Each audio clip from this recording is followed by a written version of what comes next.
Selamat pagi, salam sejahtera untuk kita semua. Perkenalkan, nama saya Evalina Gultom, NIM 213304010126, Prodi Akuntansi, Fakultas Ekonomi, Universitas Prima Indonesia, dosen pembimbing mata kuliah Bapak Hotua Samosir SPD MSI, pada mata kuliah Sistem Informasi Akuntansi.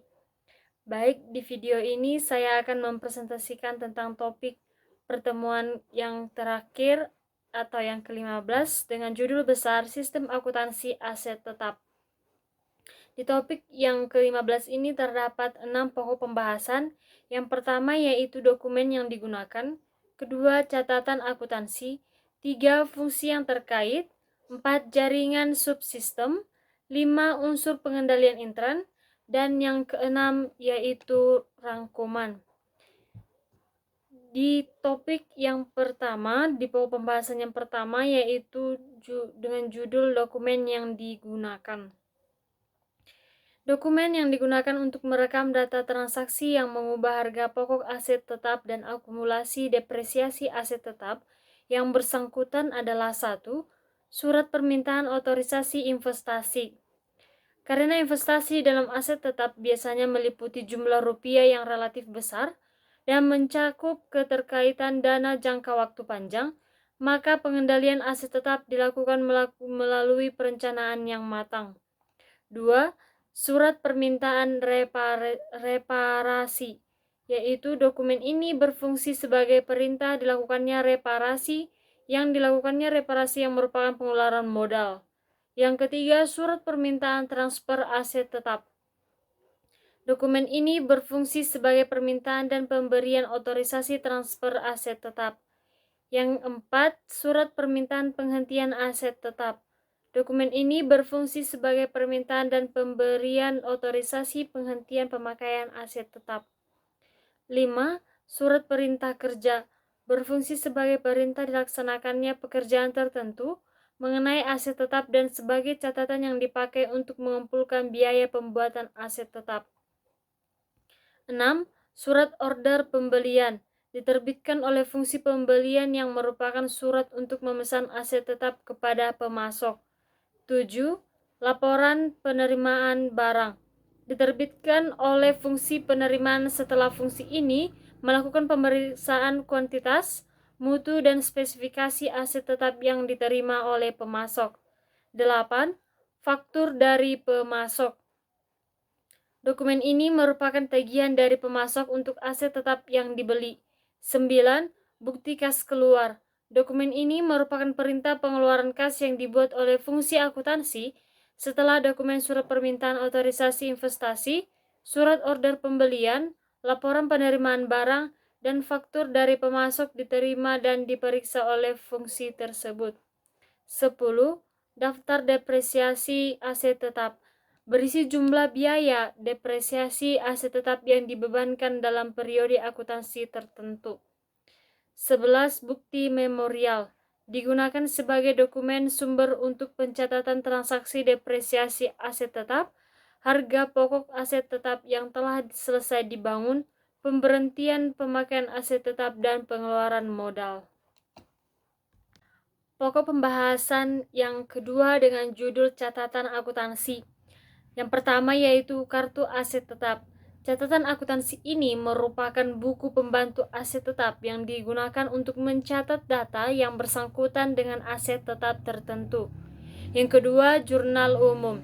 Digunakan untuk mencatat transaksi harga pokok aset tetap yang telah selesai dibangun, biaya-biaya untuk pemasangan dan pembongkaran aset tetap, penghentian pemakaian aset tetap, dan depresiasi aset tetap. Yang ketiga yaitu register bukti kas keluar. Digunakan untuk mencatat transaksi pembelian aset tetap dan pengeluaran modal yang berupa pengeluaran kas. Baik, dilanjut lagi ke pokok pembahasan yang ketiga dengan judul fungsi yang terkait. Fungsi yang terkait dalam transaksi yang mengubah harga pokok aset tetap dan akumulasi depresiasi aset tetap adalah 1. Fungsi pemakai. Fungsi pemakai bertanggung jawab mengajukan usulan investasi dalam aset tetap dan mengajukan surat permintaan otorisasi investasi untuk merealisasikan perolehan aset tetap seperti yang tercantum dalam anggaran investasi yang telah disetujui oleh RUPS. 2. Fungsi riset dan pengembangan bertanggung jawab mengajukan usulan investasi tetap yang dimanfaatkan bersama oleh lebih dari satu fungsi. Yang ketiga yaitu direktur yang bersangkutan berfungsi memberi persetujuan terhadap usulan investasi dan surat permintaan otorisasi reparasi yang diajukan oleh unit organisasi yang ada di bawah wewenangnya. 4. Direktur utama memberikan otorisasi terhadap semua mutasi aset tetap. 5. Fungsi pembelian bertanggung jawab memilih, pemasok, dan menerbitkan fungsi order pembelian untuk pengadaan aset tetap. 6. Fungsi penerimaan bertanggung jawab melakukan pemeriksaan terhadap aset tetap yang diterima dari pemasok. 7. Fungsi aset tetap bertanggung jawab atas pengelolaan aset tetap perusahaan. 8. Fungsi akuntansi bertanggung jawab dalam pembuatan dokumen sumber untuk pencatatan mutasi aset tetap dan penyelenggaraan buku pembantu aset tetap. Baik, dilanjut lagi ke pokok pembahasan yang keempat, yaitu jaringan subsistem. Jaringan subsistem yang membentuk sistem akuntansi aset tetap adalah: 1. Sistem pembelian aset tetap dirancang untuk melaksanakan pencatatan harga pokok aset tetap yang diperoleh dari transaksi pembelian. Yang kedua yaitu sistem perolehan aset tetap melalui pembangunan sendiri dirancang untuk mencatat harga pokok aset tetap yang diperoleh dari pembangunan yang dilaksanakan sendiri oleh perusahaan. Yang ketiga yaitu sistem pengeluaran modal dirancang untuk mencatat tambahan harga pokok aset tetap dengan adanya pengeluaran modal. 4. Sistem penghentian pemakaian aset tetap dirancang untuk mencatat pengurangan harga pokok dan akumulasi depresiasi aset tetap yang dihentikan pemakaiannya serta laba rugi yang timbul sebagai akibat penghentian pemakaian aset tetap tersebut. 5. Sistem transfer aset tetap dirancang untuk mencatat transfer aset tetap dari suatu pusat pertanggungjawaban ke pusat pertanggungjawaban yang lain.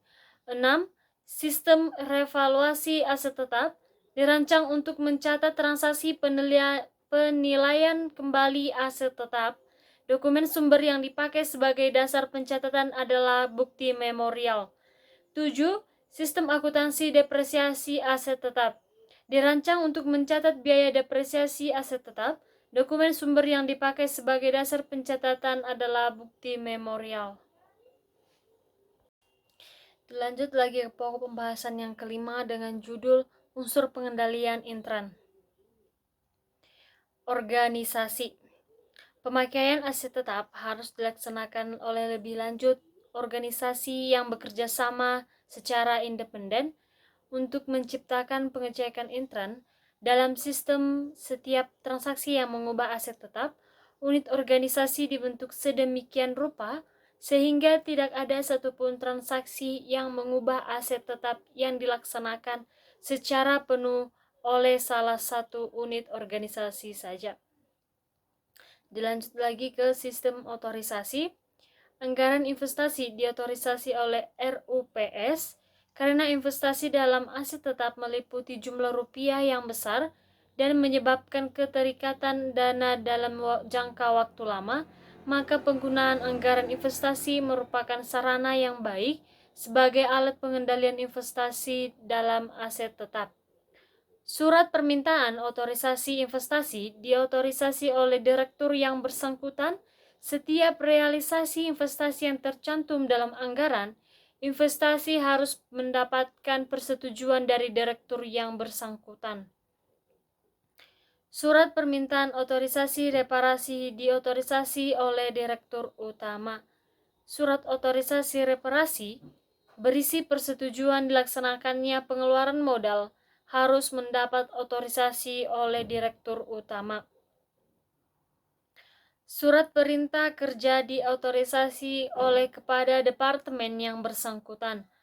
Pembongkaran aset tetap harus mendapat otorisasi oleh kepala departemen yang bersangkutan. Surat order pembelian diautorisasi oleh pejabat yang berwenang.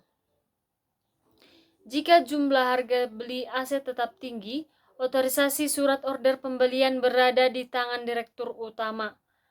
Laporan penerimaan barang diotorisasi oleh fungsi penerimaan. Laporan penerimaan barang yang berisi persetujuan permintaan aset tetap yang diklaim oleh pemasok harus mendapat otorisasi oleh fungsi penerimaan. Bukti kas keluar diotorisasi oleh fungsi akuntansi. Bukti kas yang berisi persetujuan dilaksanakannya pengeluaran kas untuk pembayaran harga aset tetap yang dibeli harus mendapat otorisasi oleh direktur utama. Bukti memorial diotorisasi oleh fungsi akuntansi. Bukti memorial yang berisi persetujuan dilaksanakannya updating terhadap kartu aset tetap dan jurnal umum harus diotorisasi oleh fungsi akuntansi. Baik, dilanjut lagi ke prosedur pencatatan. Setiap pemuktarian data yang dicatat dalam kartu aktiva tetap harus dilaksanakan fungsi akuntansi dan harus didasarkan pada dokumen sumber yang diotorisasi oleh pejabat yang berwenang serta dilampiri dokumen pendukung yang sahih. Lanjut ke praktik yang sehat. Pengawasan intern yang baik mensyaratkan data dalam kartu aset tetap secara periodik dengan aset tetap secara periodik dicolokkan dengan aset tetap secara fisik. Pengawasan investasi dalam aset tetap yang baik dilaksanakan menggunakan perencanaan yang dituangkan dalam anggaran investasi. Untuk mencegah kerugian yang timbul secara akibat kebakaran dan kecelakaan, aktiva tetap harus diasuransikan dengan jumlah pertanggungjawaban yang memadai. Kebijakan akuntansi tetap perbedaan pengeluaran modal dan pengeluaran penghasilan harus dinyatakan secara eksplisit dan tertulis dan menjamin konsistensi perlakuan akuntansi terhadap kedua macam pengeluaran tersebut. Baik, dilanjut lagi ke pokok pembahasan yang keenam, yaitu rangkuman.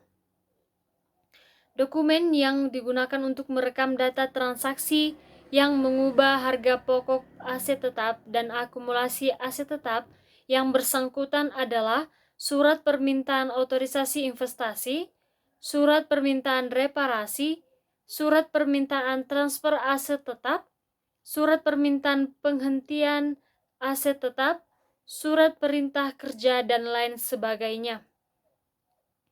Catatan akuntansi dalam sistem akuntansi aset tetap, kartu aset tetap, jurnal umum, register bukti kas keluar. Fungsi yang terkait dalam transaksi yang mengubah harga pokok aset tetap dan akumulasi depresiasi aset tetap adalah fungsi pemakai, fungsi riset dan pengembangan, direktur yang bersangkutan, direktur utama, dan lain sebagainya. Jaringan subsistem yang membentuk sistem akuntansi aset tetap adalah sistem pembelian aset tetap, sistem perolehan aset tetap melalui pembangunan sendiri, sistem pengeluaran modal, sistem penghentian pemakaian aset tetap, sistem transfer aset tetap, sistem revaluasi aset tetap, dan sistem akuntansi depresiasi aset tetap. Baik, demikian hasil presentasi saya yang bisa saya sampaikan pada topik ke-15. Apabila ada kesalahan mohon dimaafkan, dan terima kasih juga kepada dosen pengampu mata kuliah Sistem Informasi Akuntansi, yaitu Bapak Hotua Samosir SPD MSI, atas semua pelajaran yang bisa saya dapatkan dalam satu semester ini. Terima kasih dan salam sehat.